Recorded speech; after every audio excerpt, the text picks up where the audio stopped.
श्री स्वामी समर्थ. तर मी नेहमी सांगत असतो की स्वामींची तुम्ही सेवा करा किंवा कोणतंही पारायण करा, त्याचं फळ हे 100% मिळतं.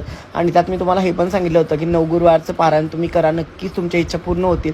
तसंच काहीसं ही कमेंट वाचल्यानंतर मला आनंद झाला, कारण त्यांची कमेंट खूपच छान होती. कारण ताईंनी पण संकल्प केला होता 9 गुरुवार पारायण करायचा, तसं त्यांनी तयारी पण केली होती. त्यांनी मार्केटमध्ये जाऊन पोथी पण आणली होती पारायणाची आणि संकल्प केला होता.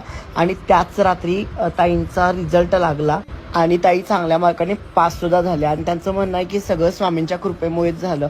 तर हो, ह्या गोष्टी सगळ्या स्वामींच्या कृपेमुळेच होतात. फक्त ताईंनी विचार मनात आणला, संकल्प केला, तेव्हाच ताईंची इच्छा पूर्ण झाली. आता विचार करा की पारायण पूर्ण होईपर्यंत त्यांच्या अजून किती इच्छा पूर्ण होतील.